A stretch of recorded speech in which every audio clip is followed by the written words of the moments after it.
So it's very important to have a portfolio.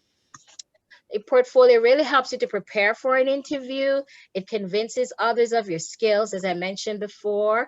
And it really allows you to assess your progress in your career development. Some of you are now in your careers. Some of you are back at the college because there's a change of career. And so it's also when you're ready to ask for a promotion that you start collecting evidence of your work. So when you're sitting down with your supervisor to make a case for why you need, you feel that you really need to be promoted or to get a raise, you can have your portfolio to show that, right? So it's really, it's a very valuable tool to have.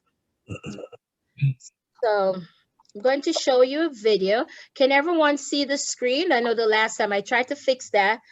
Can everyone see the screen and see the video on the screen? Yes, but there is a window interrupting it. I don't know if it's part of it. Okay, I think I opened up to allow someone in, so I will close those. Okay. All right. So are you now seeing the screen? No interruption, right? Yes, ma'am. Yes. All right. So I'm going to play this video, and I hope that you'll be able to hear that. A career portfolio is a collection of documents that you've accumulated throughout your academic and employment. Oops, sorry. I can hear it. A career portfolio is a collection of documents that you've accumulated throughout your academic and employment. Are you not able to hear? I'm only hearing your voice, but I can't hear it. Yeah, I can hear it too. Okay, maybe because you're calling in on the phone. Okay, we can hear. Okay, I'll go back and. A career portfolio is a collection of documents that you've accumulated throughout your academic and employment history. It could be anything from a writing sample that you're particularly proud of to an accomplishment such as a degree or an award or a certificate, something that you would want an employer to see while you're interviewing with them. Resumes are only about a page to 2 pages long, and so you don't sometimes get the opportunity to showcase your best talents to the employer because interviews are typically only 30 to 40 minutes long. So a portfolio can back up all the claims you're making on your resume. Portfolios can take the shape of anything from a leather-bound folder to a flash drive to a website. It's really up to your creativity and what skills you possess. So that's kind of a great way to showcase to your employer, hey, I have these skills. I have computer skills. I was able to type up all my documents and put them together in a book for you to see. For a website, you can showcase your web skills. You can showcase skills that you have for organization, for typing, for proofreading. It's a great opportunity to show who you are as an employee. It's a great way to get an internship because employers want to see who you are and the skills you possess. So it's kind of something to look out for, though, while you're doing this, is an employer may not want to see your portfolio.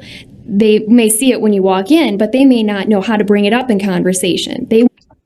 Oops, sorry, the chat. A career portfolio is a collection of documents that you've accumulated throughout your academic and employment history.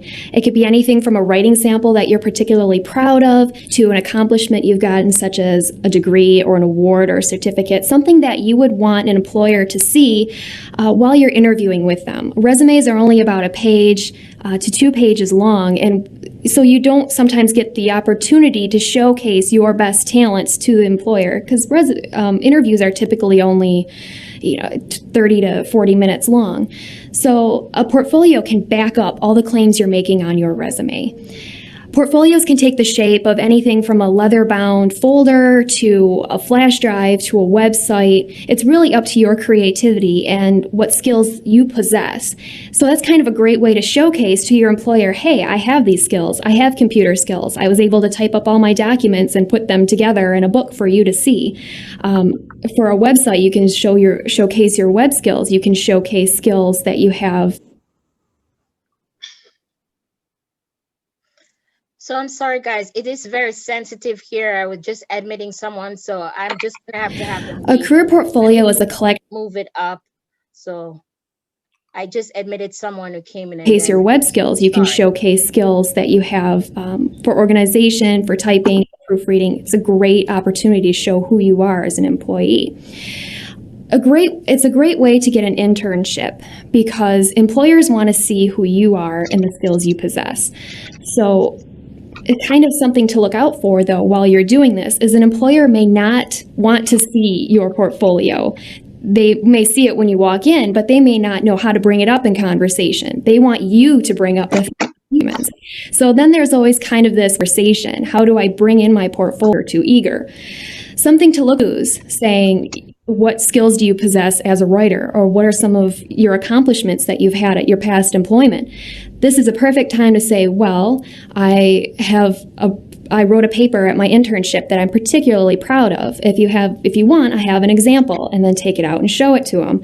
But always make sure that you are in control of your portfolio. Your employer has no idea how your portfolio is set up. You do. So always make sure that you have the portfolio set out and you can turn the pages for them. You don't ever want them searching through your portfolio trying to look for the example that you want.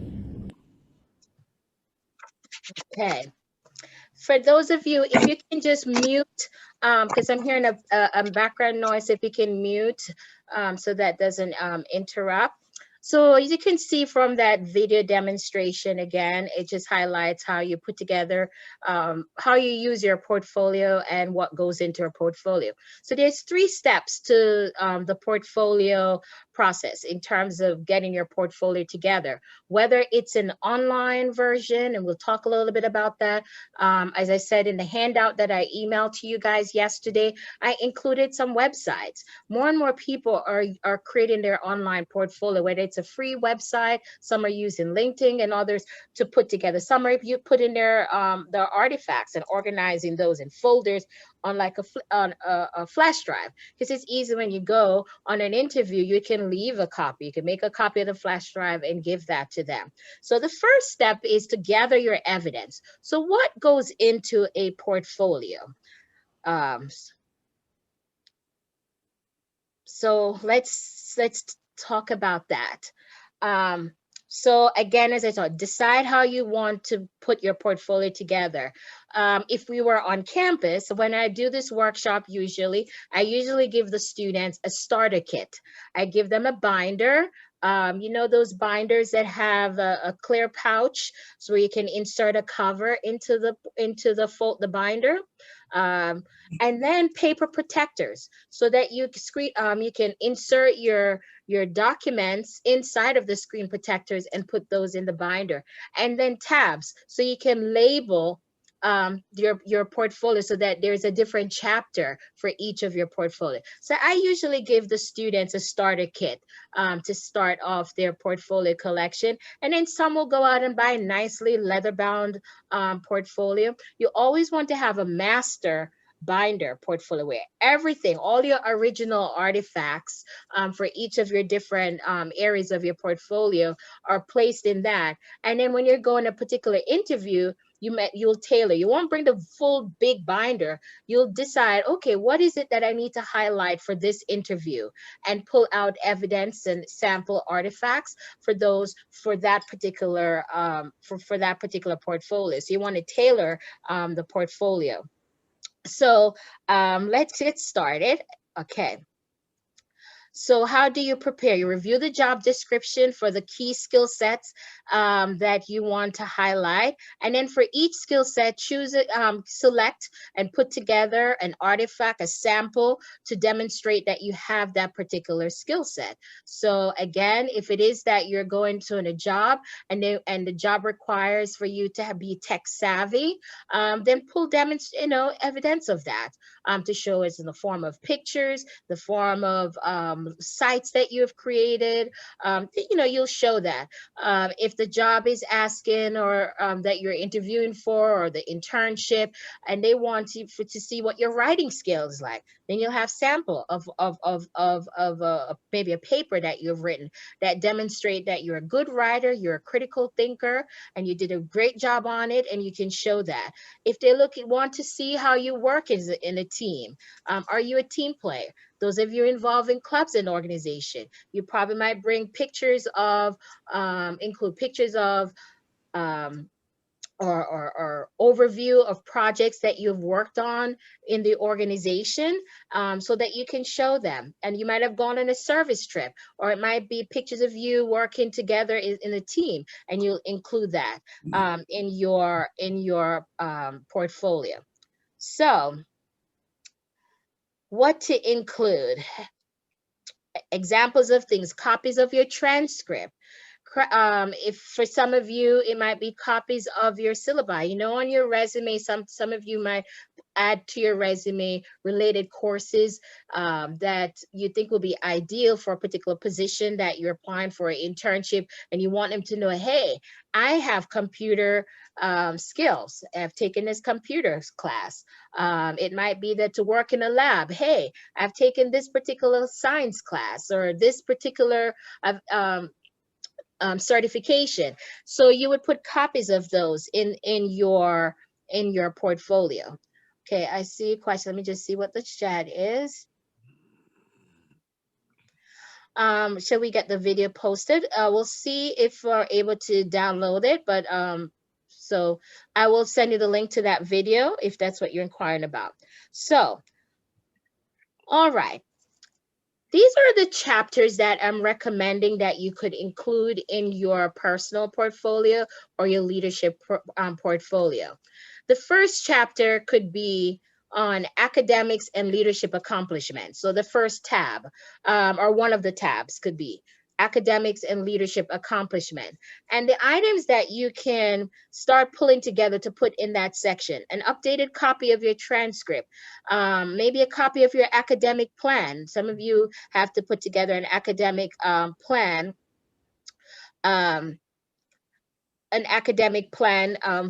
in you know, that you have to do, that shows all the courses that you have taken towards your degree or towards your certificate. If you've received any kind of academic awards, maybe it might be a picture of you receiving the award. If it's a certificate, maybe it's a copy of the certificate, a scanned copy of the certificate that you would put in.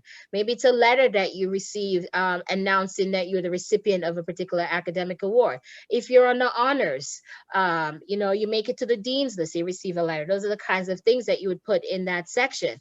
Leadership accomplishments, you also put in that section, or whether you can put it on the leadership account, whether you might have, hopefully, that you will be at the honor at the end of year awards ceremony in April, where we have you know, we recognize students who have successfully completed the programs, students who receive awards for club members, outstanding club members, outstanding club officers, student volunteer of the year, student leader of the year, you name it, different awards that are given out. You probably would include that in that section of your portfolio. Some people also have a separate section that they separate out from their academics and have their co-curricular involvement, right? So this is where you may have been, you're probably part of an organization or as part of an event, or maybe there have been a write-up about you in a newspaper article, whether it's in your community newspaper, the student newspaper at the college. You want to clip those articles and you can insert those. Again, I shared with you in my portfolio, I've included badges to the conferences that I've attended, workshops that I have presented. You, in your case, will include the workshop reflection forms that you're filling out for these workshops. Those are evidence where you can talk about, yes, I participated in the Leadership Pathways Leadership Program, and I attended workshops on these topics, and you would include that so you can show that, right? So these are some examples of the things. Some of you may have received an email or a letter that says, congratulations, you have been selected to participate in this activity or this workshop, or whatever it may be. Start going back through those emails and printing out some of those emails and to include those in your portfolio. In some cases, you're deciding to do an electronic portfolio, then scanning those, and so that you can upload those, okay? You participate in a community service project and someone say, thank you for your involvement. Start collecting, keeping evidence of those involvement. Are there any questions so far? Okay. All right. Career. Will you, Yes, go ahead. excuse me, Ms. McIntosh? Yes. Because it's a lot of writing, Will you post for us the recording, please? So what I'm saying to you right now, it is in this information here is in the worksheet that I gave you. Yes, I'm recording the session and I will try to upload it and to send it out. But again, this information that is on the screen is in the workbook that I emailed out to you guys that tells you the things that you need to collect. Okay? Okay, thank you, Brett. The career section of your in the career section, you can have a chapter, a section in your portfolio that's career and work related. And in that, you put an updated copy of your resume, maybe a cover letter that you will write, whether it's for a position that you're going to be interviewing for or applying for, a cover letter related to that position. List of references and recommendation. Some of you may have received recommendation letters from your professors, from previous supervisors. Hey, put copies of those recommendation letters in your portfolio. Some of you may have had performance evaluation on jobs that you've been a part of, and their positive performance evaluation. Hey, put a copy of that. It's also good to put a copy of your student leadership, those of you who are part of clubs and organization, whether it's an SG or otherwise, to put a position description of the position that you are in your portfolio, so that someone reading that can look to see what the duties are, so they can get a sense of your experience. Jobs that you currently on or previous jobs, and you have copies of those position description, go ahead and include those in your portfolio. You should also have a section, you can have a section on community participation and civic engagement. I know some of you will be participating as election judges. Hey, you can put some of that there. Some of you got certified to conduct voter registration drive. Those are the things that you can. Some of you are already, one of the requirements for the certification in this program is your involvement in community service, so that you may be able to put a copy of that in your portfolio of the reflection, the community service reflection. You put those in your portfolio. Again, pictures of you engaged in service. To include those pictures in your portfolio, almost like a little scrapbook with a little caption explaining what you're doing. If you've gotten thank you letters from agencies, groups, your church, thanking you for your service and involvement in community service, hey, start to put those in your portfolio. So these are the list of things that you collect and to put in your portfolio. Are there any questions? Okay, so again, you can see the different categories. The very first chapter of your missions of your portfolio will be your philosophy statement or your mission statement. And then you can have the other things. The same way how you set up your resumes and the different section of your resumes, those could be the different subheadings for your resume, could be the different subheadings for your portfolio or chapters of your portfolio. So now that you have gathered your evidence, I want to provide you some tips when you are assembling your portfolio. You want to make sure, and this is why going through the process of putting together a portfolio is so good, because it really helps you to see, what are the areas that are lacking, that I might need to have more experience in. And so then it will allow you to go out and get more experience in those areas so that you can fill in those portfolios. So there's a lot of question asking, will this video be emailed to us? Again, as I mentioned, I will try to do that. I am recording the session and I will send it out. But again, the workbook that I sent you should be helpful in just kind of gathering together, putting together your portfolio. And this information is included. So you want to see, if you have enough examples. Now, is your portfolio, are my most important accomplishment clearly evident?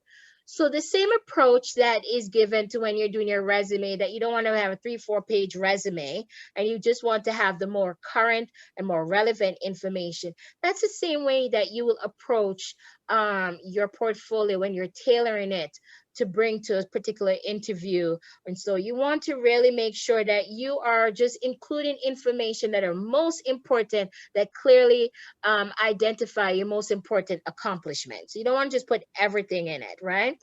You also, when you're putting together your portfolio, whether you're doing the hard copy in a binder or online, you want to make sure that there's a consistent format. So, you know, you're given that you want to make sure you proof it just with your resume, that there are no typos. If you have a same color font and font size for your chapter pages, that it's consistent throughout, so it looks very uniform, because again, it's a representation of you, so that it's easy to follow. People are not flipping through the binder and things are falling out and you just stuff things into the page protector. That you really go through an assembly. It's almost like scrapbooking, but don't make it look too arts and crafty, right? But you want to just make sure that it looks really good. So that's an example of that. You want to make sure that you have a cover page for your portfolio. So this is the outer page of your portfolio, the cover that if you're using a binder that has the clear pouch that you slide a cover in, you want to personalize it. It has your name. It's also good to have a photo of you. And if it's on a website, if you're creating an online portfolio, it has your name, has your information, just as what you put on your resume, your contact information, and it has a picture of you. So there is a cover page, because so many people maybe go on interviews and they're leaving as the interviewer. I might have quite a few portfolios or flash drives, and I want to make sure that I can identify on which portfolio belongs to whom. So you want to make sure that you have a cover page for your portfolio. You also want to make sure you have a table of content. So I want to show you, I bought this. Can you guys all see this? I'm showing you this. This is another example that you probably can use for your portfolio. It can be, can you guys see this scrapbook file that I'm showing? Can you all see this? Yes? Yes. Okay, great. So I just bought this. I'm going to be using it for a different purpose. I advise the Student Governance Association. So for each one, I'll write their names, but it could be something similar. I bought this on Amazon, where this might be your table of content, so that they know for the red tab, that has to be with my leadership experience or my mission statement. So it helps you too, while you're in an interview, that they can follow along. And so when I open, it has different pockets where I will put in the artifacts. And so in your binder, it would have a tab. So you want to make sure that you have a table of content that is either color coded or numbered, so it's easy to follow along. Again, making sure that you've edited your portfolio, whether online or hard copy, for clarity and for spelling.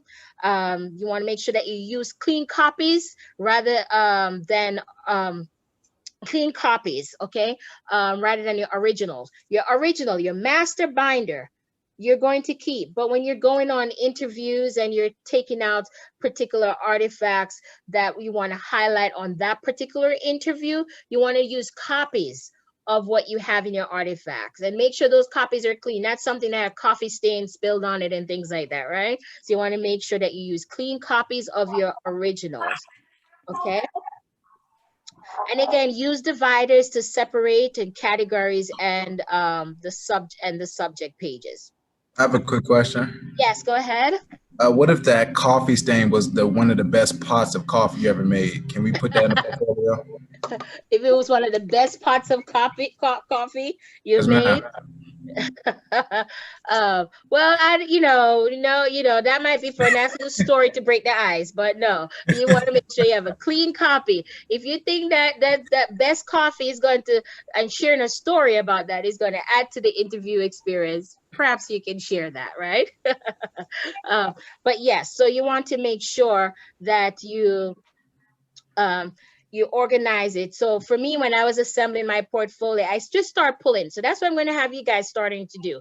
Start pulling stuff for the different categories. And then you will then sit down and start to assemble and organize. You're going through, you might say, wow, I don't have enough things to showcase in the category having to do with service or leadership or engagement. So I'm going to get more involved and do some more work around that. So yes. So I have a question. In adding emails you've received to your portfolio, can you exclude the name and email of the person who sent it to you so as not to share their personal information? So that's a very good question. Yes, you can. You can do that. But I would just say that if it's if it's something that's meaningful to you, the interviewer might not know that person and they might want to make sure that it's legit, right? And so I think it's a judgment call whether or not you want to maybe to remove. You can probably remove the email, but you know, you want to make sure that it's not so fully tampered with where it looks as though it's not it's, you know, that it's not a credible artifact. Does that make sense? So she has quit her job. And Okay. She moved to All right. Someone have their audio on, so okay. All right. So keep going. How do I use my portfolio in an interview?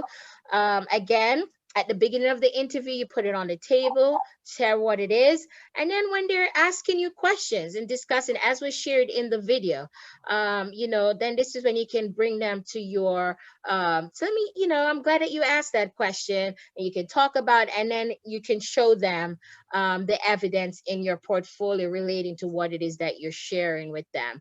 And then always ask, you know, leave a copy if you can, so that they have time to review it after, because they might not be able to fully go through it during the interview. Okay. All right. So, okay. Can you list, you can list job titles instead of their names if you want to preserve the anonymity, but still make it credible. Yes. No, Noel, that's very good. Yes, you can do that as well.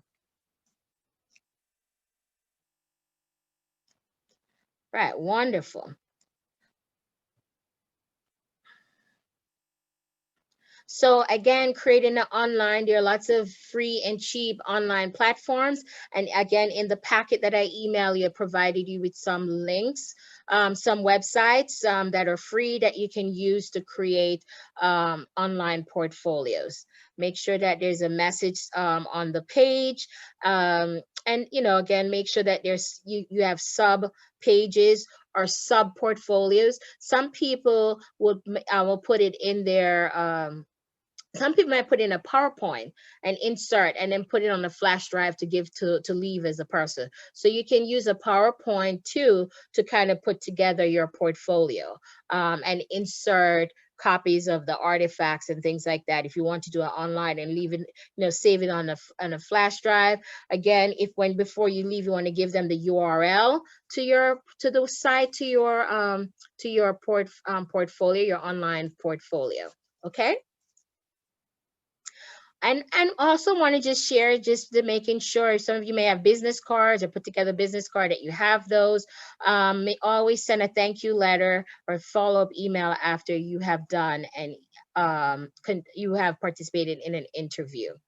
So that's what goes into your portfolio. Are there any questions? Was this helpful? Yes? Yes, very helpful. Very good. All right, wonderful. So now we're going to go into the second session and having to do with your personal mission statement. So do you all have the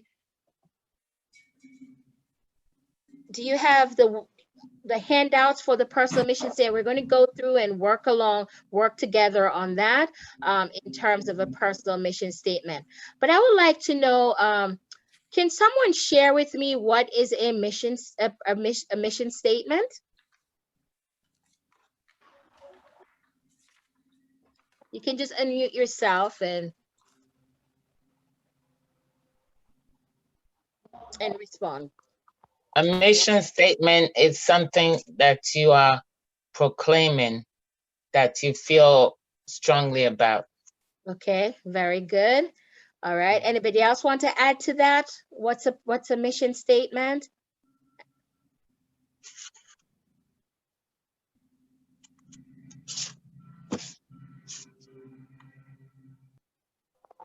I'm going to call on someone. Matthew, can I pick on you? What's a mission statement, Mr. Murray? A I mission think it is. Go ahead. I think it has to do with like your life goals. Definitely.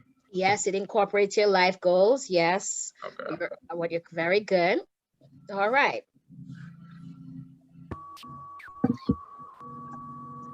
So I'm going to show a short video about a mission statement, and let's watch that and we'll go into the steps. Can you all see the video on the screen? Yeah. Yeah. All right, I'm going to hit Mhm. play. Okay.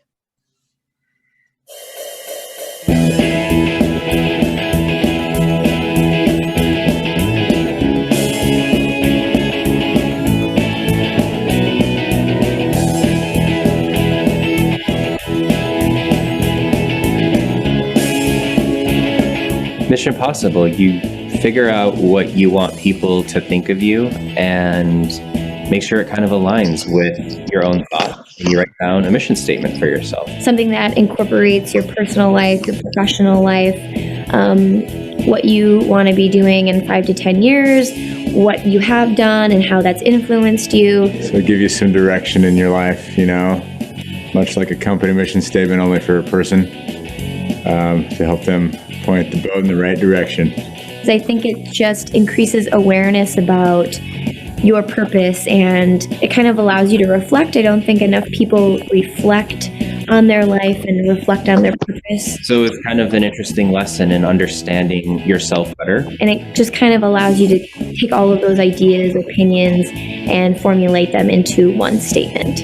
It's really a big deal to sit down and think, what do I want my mission statement to be? You can go in so many different directions. So it took a while to just kind of figure out what is the best direction to take it and how do you want to rate your own mission statement. But, at the same time, you don't have to get it perfect. It can be something that evolves over time and you kind of grow into. As soon as I wrote it down, I kind of knew, I was like, oh, this is it, and I'm okay with this, and it encapsulates everything that I needed it to.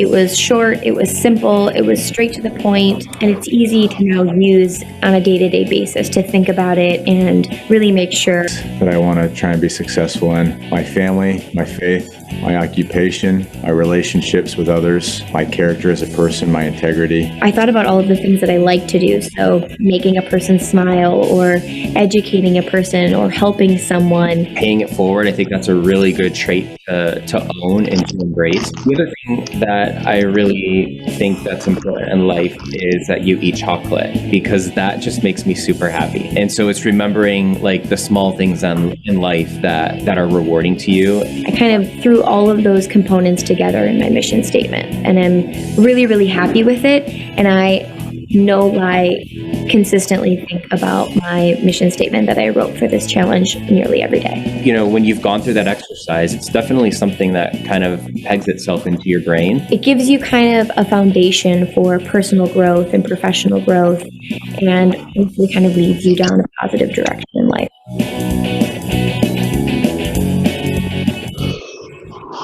Right. Okay.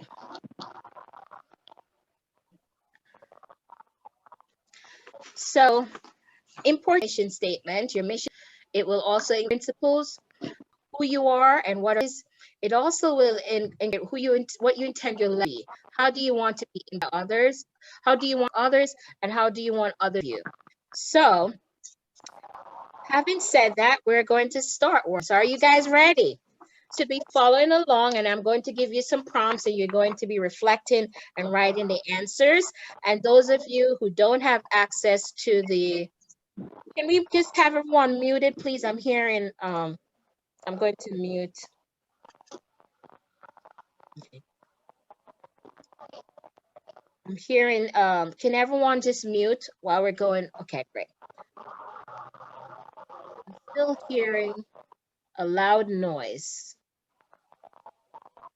Okay, so I'm going to mute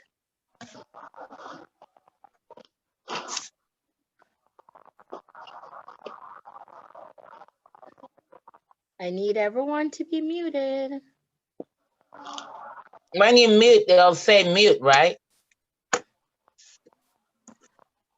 Yeah. Okay, so are you guys ready? Okay. So the first thing I want you to think about is step number 1. What are your values? I want you to identify your values. And the values are the things that are most important to you in life. Values tend to, okay, somebody is really, okay, let's see.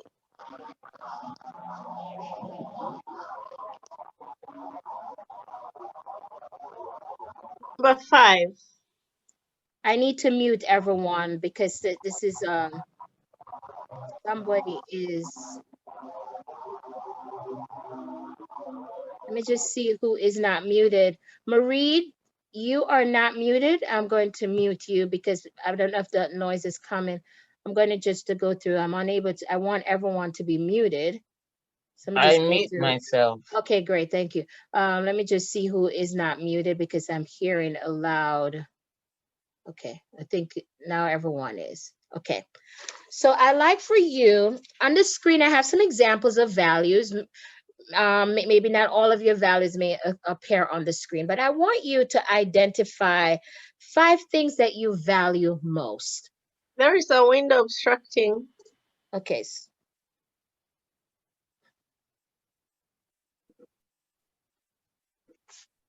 Okay, is that better? Yes, ma'am. Yes, Okay. ma'am. So I want you to think about what 5 things that you value most and write those into your worksheet. 5 things that you value most. What are important to you?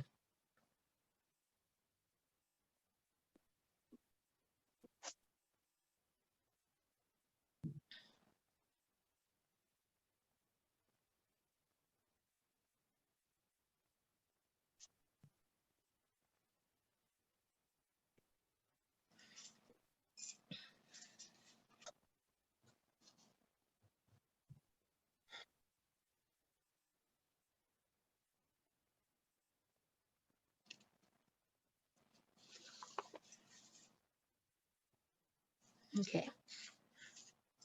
Okay, so 5 things that you value most. All right, you guys are ready? Would anyone who would like to share their 5 values? I share mine. Okay, Marie, go ahead. What are your 5 values? Loyalty, honesty, reliability, dependability, and compassion. All right, very good. Let's see who else I can call on to share. Can I share? Go ahead. Who's that? Say your name and go ahead and share. Matanya. Matanya, yes. What are your values, Matanya? Loyalty, respect, open-mindedness, passion, service to others. Okay, great. Okay, Victoria, how about you? Go ahead and share. Thanks for sharing. Hi, Ms. McIntosh. So my values are empathy, optimism, passion, perseverance, and service to others. All right, wonderful. So we're going to go to next. So write those into your worksheet. We're going to go to the next step. And this is for you to identify your guiding principles. These are the things that help to center you, to focus your life. And oftentimes say their guiding principle helps to shape the decisions that you make, how you behave, how you act, right? So these are the guidelines. For example, you may live by the principle of honesty, a strong faith in religion, respect. So on the screen, I have some examples of guiding principles. It's not an all-inclusive list. So I want for you to identify your top 5 principles, guiding principles, and write those on your worksheet. And then I'll ask 1 or 2 of you to share your principles and kind of explain those principles. Principles meaning like Can you elaborate more? So principles are the things that that guide you in the way that you act, right? You're guiding, it's your guide. It's really, it's what leads you to make informs the decision that you make. So for some people, honesty is very important. It's a guiding principle. So whether someone is looking or not, for them, honesty is important. So they conduct themselves. The decisions that they make, the way they behave, is centered around being honest, because that's a guiding principle for them. For some people, it's that their faith is at the core of who they are. And so it guides them in terms of their beliefs. It guides them in terms of their decision. It's really something that's important to them.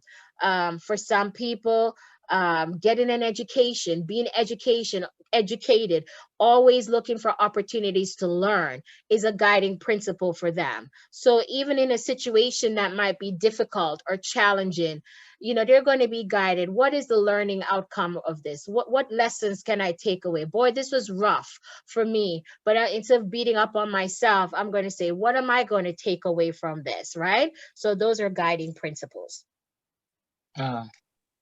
Excuse me? Yes. Where do we write this? In the worksheet. So I did put a link in the chat, and it has a link to the handout if you for you to download. If you didn't get a chance to do that, I would for you to just start to write those down. So the first step 1, identify your 5 values, to write those down, because at the end you're going to see we're going to put that all together and make up your mission statement. So these are all the components to your mission statement. So if you don't have the worksheet in front of you, you didn't get a chance to download it or to print it out, you can just go ahead and write these down. Okay, thank you. You're welcome. Okay.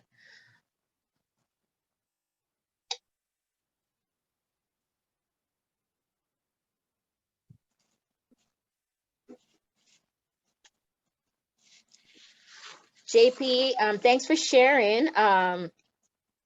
So these are your principles that you have shared, those are your values: honesty, integrity, balance, peace, love, compassion, and wisdom. Yes, those are very good. Right.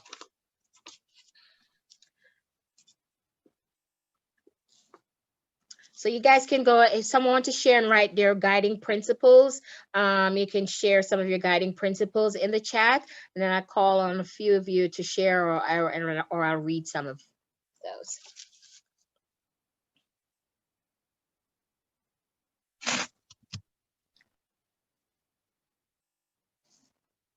So what are your top 5 principles, guiding principles? That's step number 2, identifying your principles.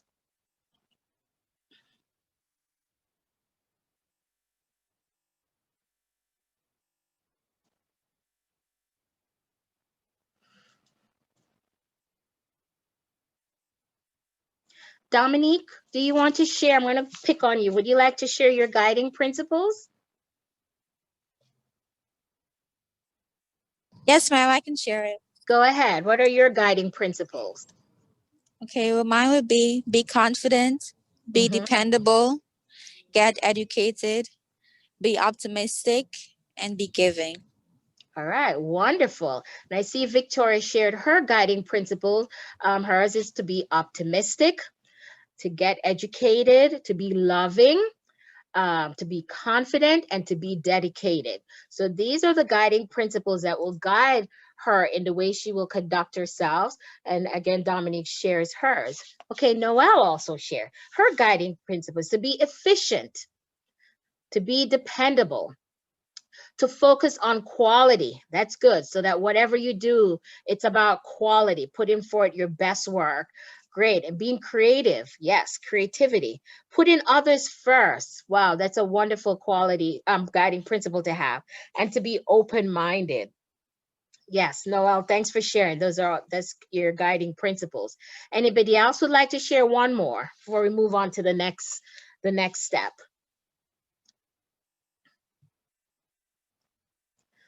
Let's see who I can I can ask to share.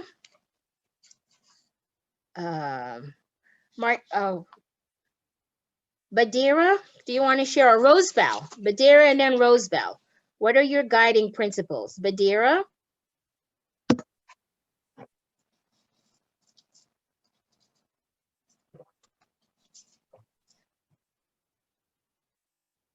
Okay.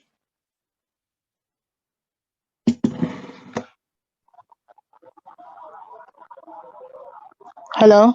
Yes, go ahead, Badira. Share your guiding principles. My guided principles are be optimistic, get educated, be dependable, be a leader, be giving. All right, wonderful. Samaya, I see that you've shared yours, and then I'll go to Rosebell.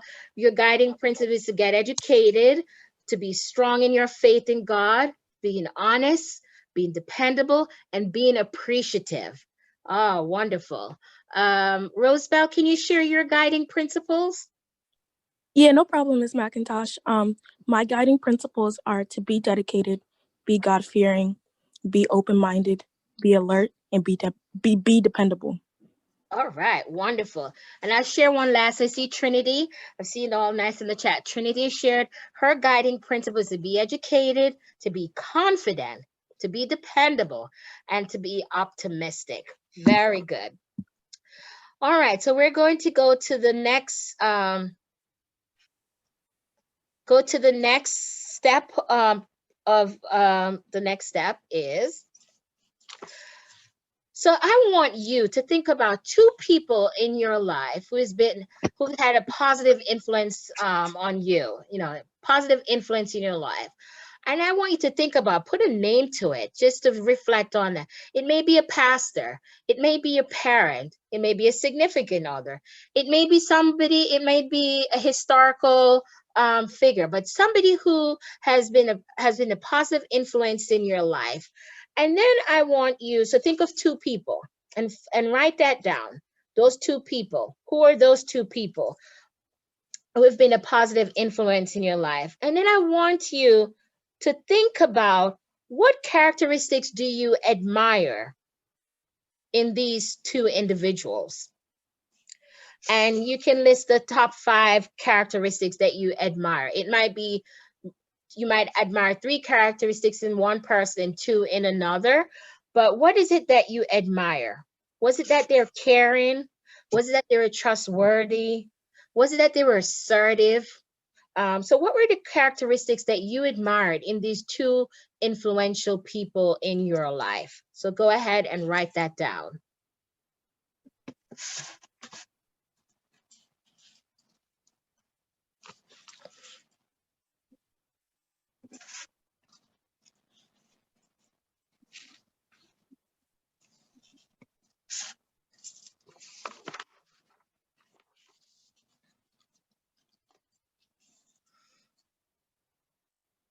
And again, those of you who don't have the worksheet in front of you, I will email it to you as attachment after the workshop. And again, I've placed the link in the chat. I can go ahead and put that again in the chat, and you can click on it, and so that you can download it. So I just put the link to it, and to everyone. Let me make sure, not just people in the waiting room, but to everyone in the meeting. Yes, so I will paste the link to the personal mission statement worksheet. Okay.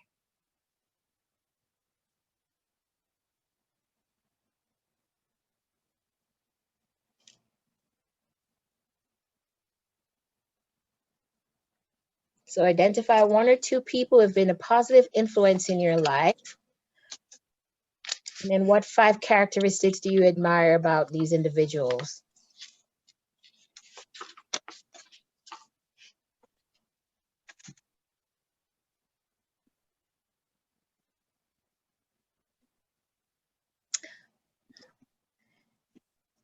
If there's a volunteer who would like to share theirs with the group, you can just use the motion, the thumbs up or a raise hand, and I will then have you share.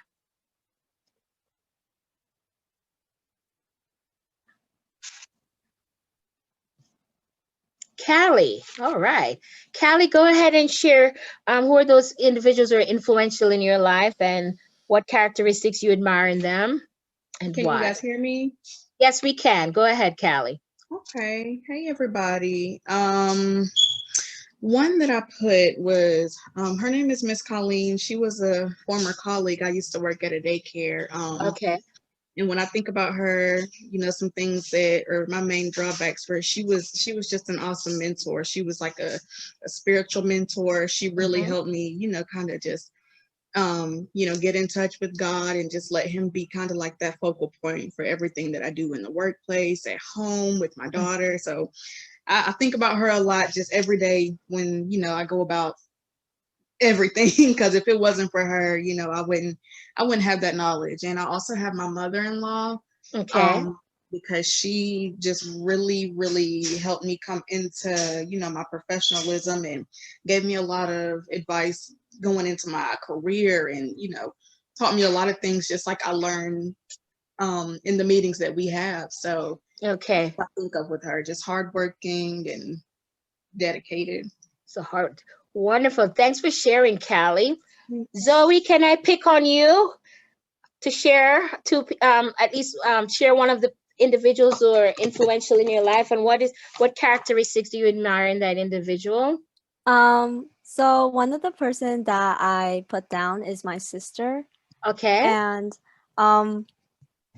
the 5 characteristics that I admire about her is she's very independent. Okay. She's funny and she's firm. She's very firm about what she do. Okay. And she holds herself very positively. She doesn't talk negative about herself, and she's very confident. Wonderful. Great. Regina, you raise your hand. Do you want to share? Yes. Okay, great. Go ahead. One of the people that have had a great influence in my life was my brother. He just passed away 1 month and a half back. He was a gynecologist. He has always been a hardworking person, very dedicated, very social, had many friends. He was a dependable person, self-giving, and he was like full of humor and greatly educated. You know, like someone who had everything about it. So he was, you know, and he always pushed others to, you know, to achieve high in their life. So he was one very important. Yeah. Wonderful. Thanks for sharing. Now, is it Negundi?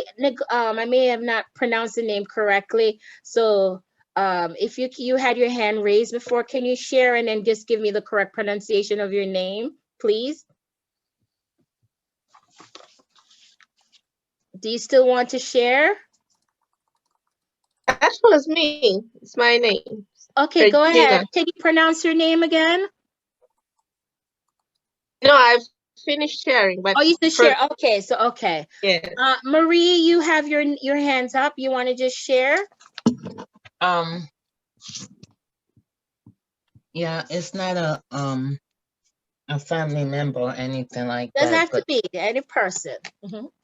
Yeah, it's to me it's, I know it sounds you know, kind of far-fetched, but I think Oprah was one of them for me. Oprah, because, is that far-fetched? yeah, She's influential. Okay, and what do you admire in her? her like go-getter spirit. Despite the time that she went to do what she wanted to do, and how people try to like, what's the word I was looking for? It's like stop her from going because there's so many stumbling blocks. And she didn't listen. Oh, you're black, you're a woman, who's gonna listen to you?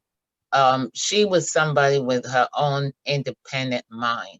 Okay. And she was persistent and she was resilient. persistent, Yeah, and resilient. And she, okay. yeah, Right. loyal to when she had the people on the show, she was loyal to them, to me. Okay, great. Yeah. And I see, okay. Thank you, Marie, for sharing that. And I see, Matanya, you shared that your dad and your friend are both individuals who are influential in your life, and what you admire about them is that they're open-minded, they're fun, they're respectful, joyful, always putting others first without accepting anything from them. So they were selfless, right? They were both optimistic and always creating their own world. So yes, thank you all for sharing. So the next step we want to reflect on is your talents and your strengths. Okay, so I want you to identify what are 5 things that you would identify as your strengths and or your talents. What are you good at? If we were to ask members of your team to say, what is it that you contribute to a team? Why are you an asset to a team? What are your 5 strengths and or talents? And to write those down. For some of you, it might be that you're creative and you're articulate. Some of you are a good public speaker. Some of you are hardworking. So what are your talents and your gifts?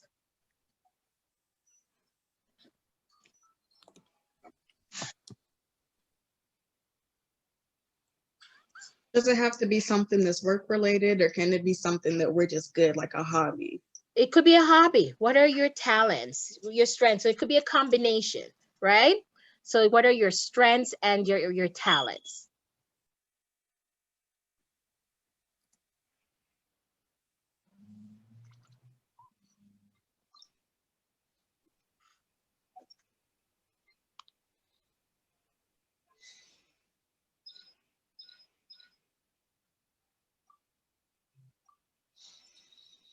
So again, as you think about your strengths or your talents, think about those things that enable you to be successful and effective at what you do, right?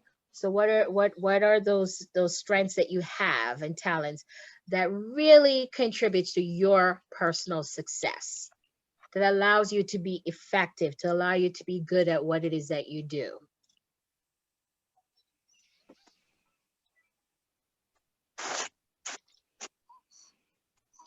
So the question about your hobby, can you just share with me what that hobby is? For me, 2 things that I love to do are just cooking and cleaning. So I kind of use that and put just being really organized, being well put together. So that's what I ended up coming up with. Yeah, that's good. Being a good cook. Yeah, that's, a good talent to have and to share. You could be, that could be a part of, and to see how this ties into how, who you are as a person. How does that contribute to your success? Right. But remember, you will have more than 5 talents or something, but those are, your top 5, right? Okay. So I have you write that down, and then we're going to go into sharing the next step. I have a question. Yes, go ahead. Sorry. So if you're really good at cooking, like I'm good at cooking, does that mean you're more disciplined? Like, does that fall under the category of discipline? No, it could be as a standalone. And a good cook is a strength that I'm a good cook, right? And hopefully being a good cook will kind of mirrors into your legacy in life. And we'll get to that. How do you utilize your talents and your skill? Are you just a good cook for yourself? Does that talent impact the world and others? Right? Mm-hmm. Yeah. Because so it can be standalone. Oh, okay. Because I thought, like, I don't just cook for me, I cook for my family and sometimes for my neighbors as well. So Right. that's why I was like, Yeah, if that's a talent of yours and you feel strongly that's one of my top talent, I'm a good cook, then by all means put it down. Okay? okay. All right, great. In the same token, as you're thinking about your talents and your strengths, I want you to think about what are those habits and tendencies that you have that sometimes serves as an obstacle or get in the way of you being successful and being the best that you can be. Because it's important for us to reflect on that. what prevents you from being what you want to be and doing what you want to do in life? What are those tendencies and habits that sometimes gets in the way, and you have to be mindful of that? So for some of us, some of the, the obstacles or challenges that we might have, that we may be prone to anger. And then that manifests itself in other ways that derails us from meeting our mission and our purpose in life fully actualizing our mission. Maybe because being angry, we lose friends and important people in our life. It could take, for some of us, it might be that we're a procrastinator or a perfectionist, right? And the flip side of that sometimes gets into the way and can serve as an obstacle.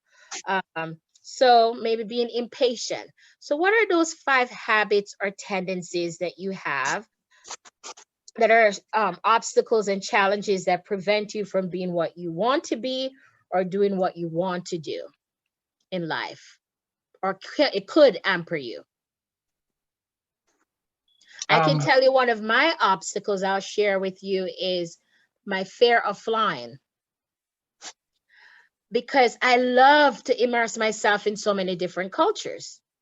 And if I wasn't scared of flying, who knows what my career path would be, I remember I wanted, when I was just starting out in my career, I wanted to do what I do now on a program called Semester at Sea. And so that's where this college on a ship. And I would, serve to be a program director. And I've had colleagues of mine, as I said, when I just started my career, who really jump on that. But because of my fear of flying, that kind of hindered me, right? For really, truly pursuing travel, world travel and immersing myself in culture, my career path would probably be very different today. So that's an example of a tendency that I have, or a challenge that's kind of get into the way. That gets into the way. So would anyone like to share? I'm going to start first at Matanya. I share. So for her, not waking up early in the morning, not being a morning person, reflect on the past a lot. So it takes a lot of my time and prevents me from focusing on the present. So I could see that. So in terms of the tendency, I think for me, the flip side of that is I don't sleep enough. I go to bed very late. And that can be a habit that I probably need to be mindful of. So who would like to share with the group some of your habits and tendencies? Okay, go ahead.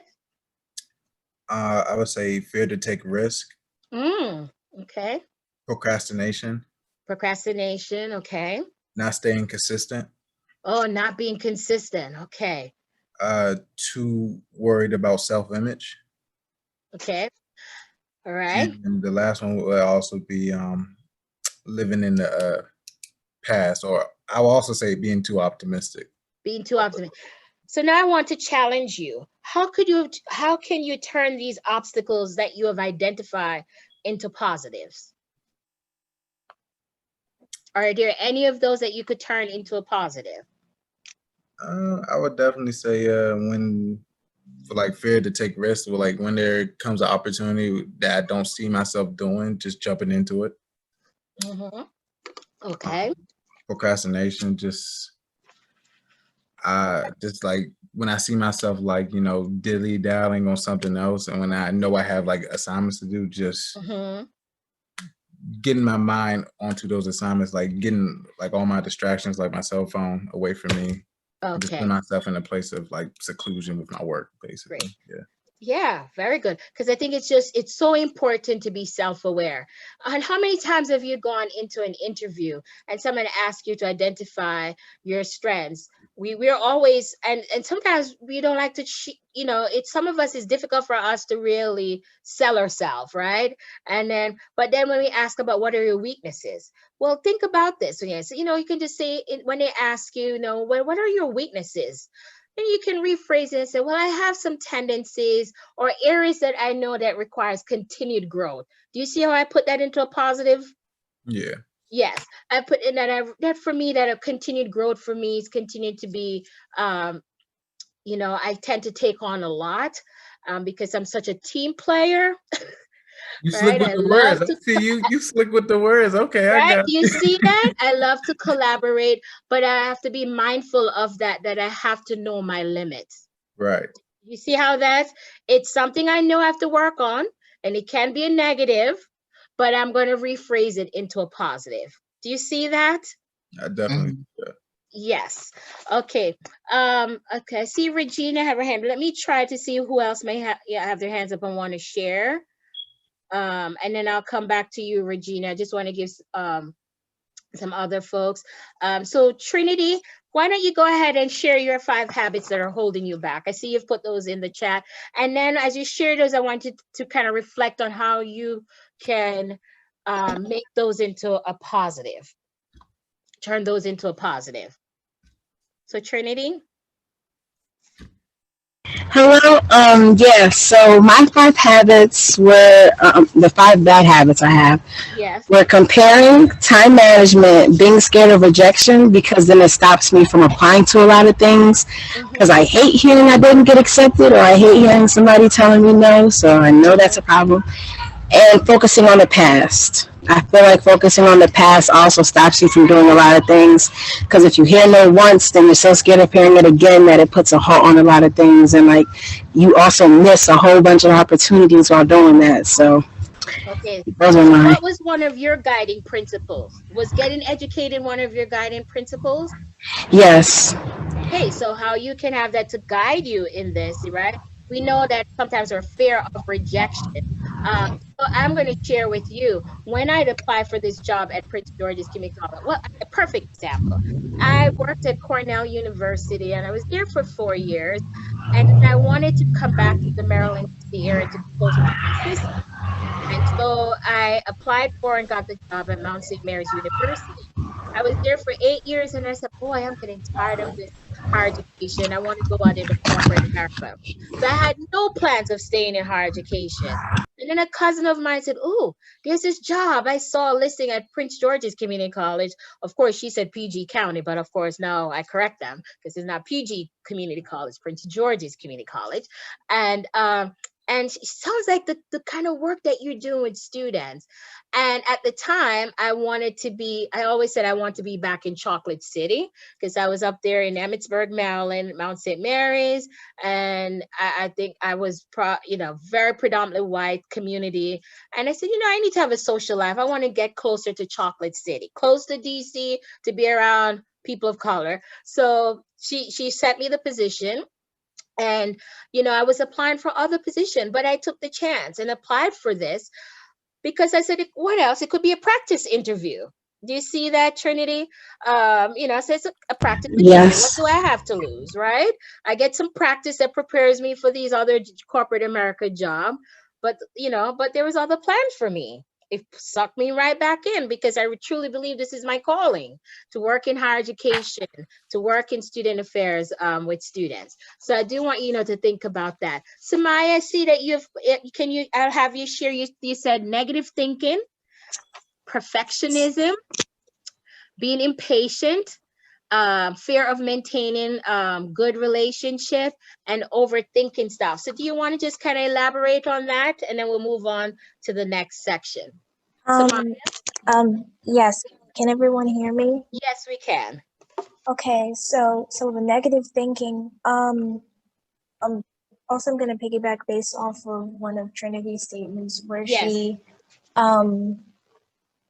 we're focusing on the past because I've had a bad past, and because of that, sometimes that kind of clouds my brain and my thinking process, and that prevents me from moving forward. Perfectionism, I've always had that, just everything needs to be perfect, and if it doesn't, then it will just mess up. And sometimes I don't know how to balance that. Like, it's okay to be not perfect. Right. With impatient,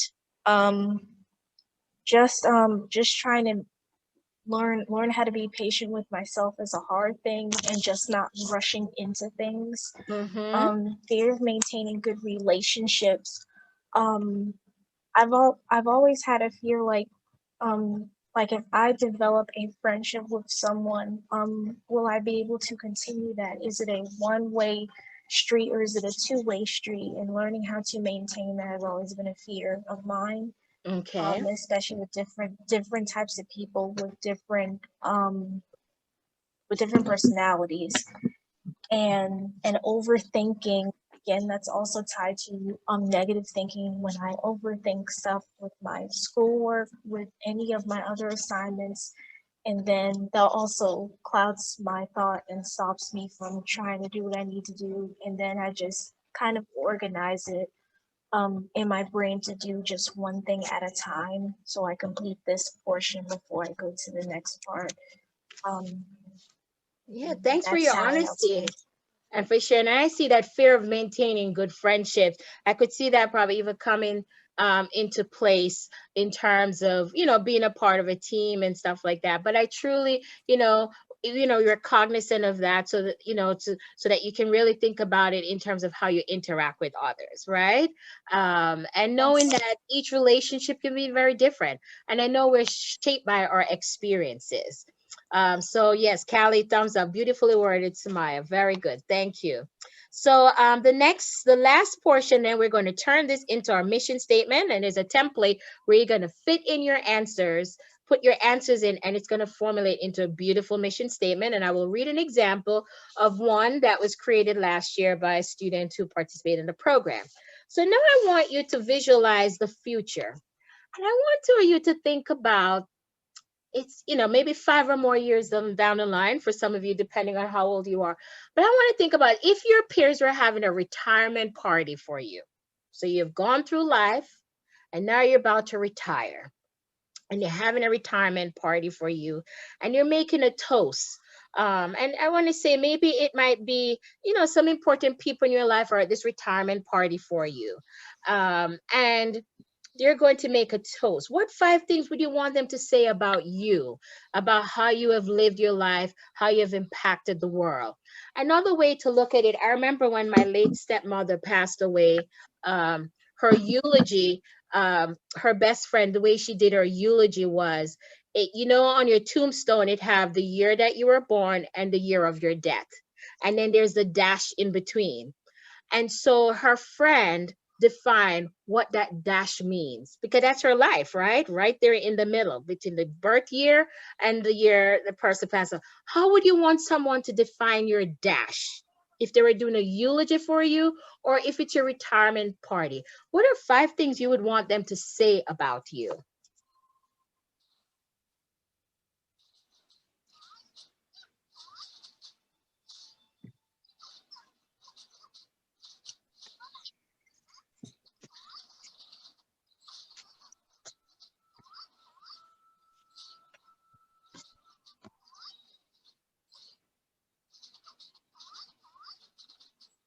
Would they be able to share about your dreams that you have fulfilled and goals that you have accomplished?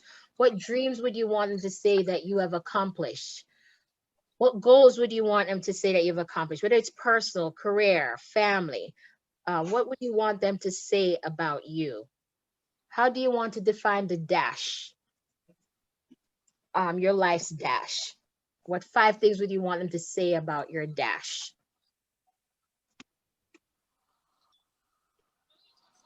Pretty deep, right? We don't always think about these things, right? What's our legacy?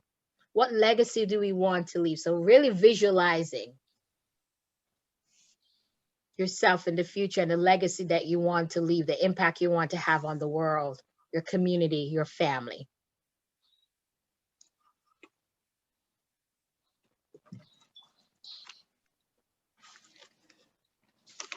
And then in the interest of time, I'll just ask for one person who really wants to share.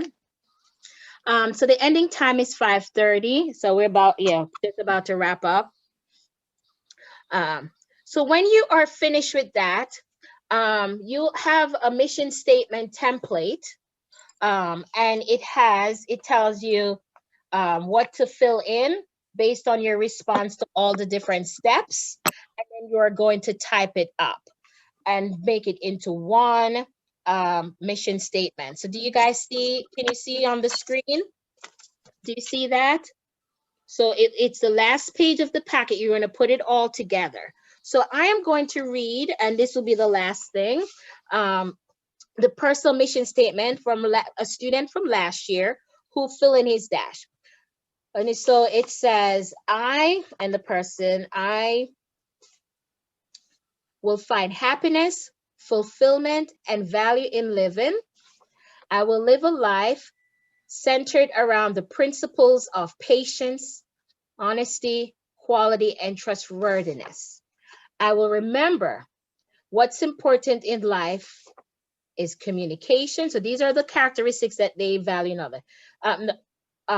What's important in life is communication, appreciation, respect, encouragement, and enlightenment. I revere admirable characteristics in others, such as being creative, forgiving, ambitious, selfless, loyal, and tolerant. And I'll attempt to implement similar characteristics in my own life. I recognize my strengths and develop talents as a person who is open-minded, hardworking, a communicator, kind, optimistic, and reliable. I humble myself by acknowledging that I can be, so here comes the tendencies and habits. I can be fearful, a procrastinator, and unmotivated, and by constantly striving to transfer my weaknesses into strengths. I envision myself becoming a person who my significant others will think is faithful, trustworthy, and patient, who my family members will think is respectful, responsible, and trustful, and my friends will think is wise, tolerant, and forgiving. And my colleagues will think that I'm ambitious, that I was ambitious, committed, and courageous. So it's slightly different, but you're going to fill in the blanks and then type it up, and so that you'll have one mission statement, and then you will email that back. Okay, so that's your homework from this session. You're going to do the reflection, workshop reflection, and then your typed up mission statement. And when you do, you can have your name, the nice font at the top, and put personal mission statement, and then type it up. Okay, so you're going to fill in the worksheet and type it out. So there's a question, is there a difference between a personal statement and a personal mission statement? It's very similar, Victoria, in terms of your personal statement and your personal mission statement. It's the same, it's interchangeable. Okay? All right, was this helpful? Yes. Yes, right? Because sometimes just to sit down and to write your personal mission